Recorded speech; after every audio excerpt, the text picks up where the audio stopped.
Por aquí la AAC, que es la Asociación de Costos en Ingeniería, establece una clasificación de los estimados de costos. Bueno, los estimados de costos no todos son con base en precios unitarios. Existen distintas metodologías de estimación de costos. Traten de reflexionar y muchos las hemos utilizado. Muchos en algunos casos pues hemos dado estimados así nada más. Hemos dado estimados de clase 5, que en este caso pues generalmente, por ejemplo, es muy común utilizar analogías.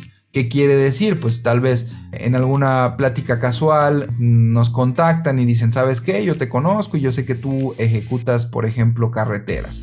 Y yo sé que has hecho carreteras con tales o cuales circunstancias y pues yo más o menos tengo la intención de hacer algo más o menos así. Más o menos ¿cuánto crees que costaría? Y entonces se dan números así al azar y generalmente se hace una analogía. Bueno, pues si yo en la carretera anterior con tal y tal circunstancia, con tal situación, me costó tanto, pues esta que se parece, por eso se hace una analogía, pues cuesta tanto. Y así se dan números nada más así. Y no solo en ese ejemplo, ¿no? En cualquiera, ¿no? En una casa, si yo ejecuto casas, pues normalmente, pues si en la casa pasada me gasté tanto o me costó tanto, pues en la siguiente estimo que más o menos sea lo mismo.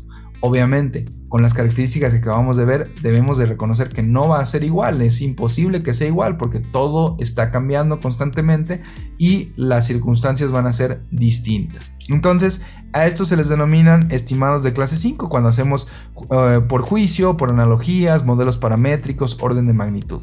¿Qué características tienen estos estimados? Pues que el nivel de definición de entregables del proyecto es, como lo dice aquí, del 0 al 2%. ¿Qué quiere decir esto? La información del alcance es muy poca. Justo como lo dije, pues nada más una casa o una carretera, así muy general, es muy general, pero conforme vas viendo que más detalles de ese proyecto, pues vas a ver que esto no es suficiente.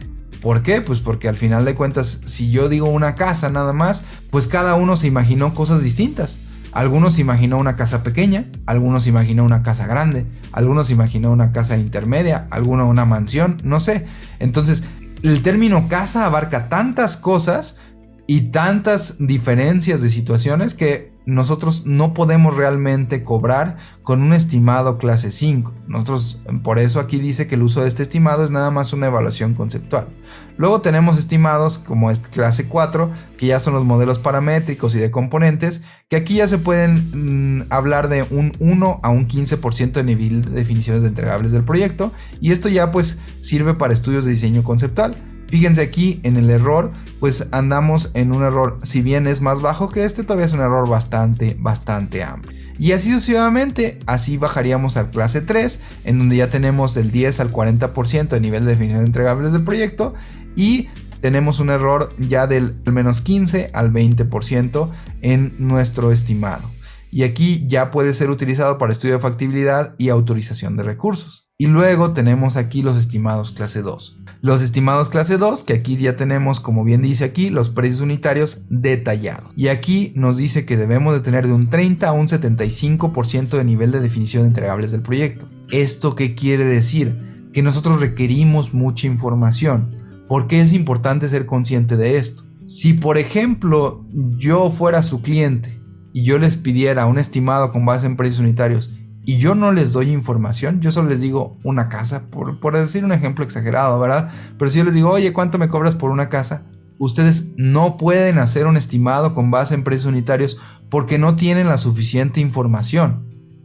¿Qué tendrían que hacer? Pues tendrían que empezar a preguntarme, bueno, pero ¿esa casa a qué te refieres? ¿En dónde? ¿Qué situación? ¿Qué acabados? ¿Qué? Todo más específico, porque necesitamos de un 30 a un 75% de nivel de definición de entregables del proyecto. Y alguien le podría estar llamando la atención, bueno, pero es del 30 al 75, no, ni siquiera llego al 100%.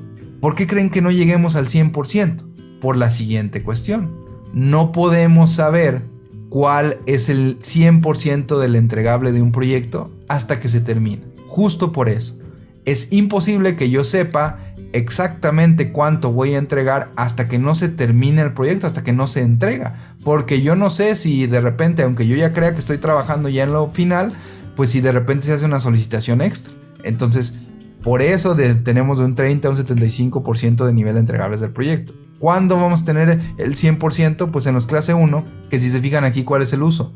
Evaluación del estimado. Cuando ya tengamos el 100% es que ya se concluyó el proyecto. Cuando ya se concluyó el proyecto, pues entonces ahora sí podemos hacer precios unitarios detallados con volumetrías detalladas y podemos evaluar el estimado. Podemos ver qué tanto nos equivocamos con el estimado que aquí estábamos en una etapa antes. Entonces acuérdense, nosotros estamos aquí en los estimados clase 2, que son precios unitarios detallados con volumetrías forzadas, y estamos antes de que se vaya a ejecutar el proyecto. Estamos tratando de predecir qué es lo que va a pasar. Aquí, en los precios unitarios detallados con volumetrías detalladas, esto ya es después de que se ejecutó el proyecto, ya vimos qué es lo que pasó.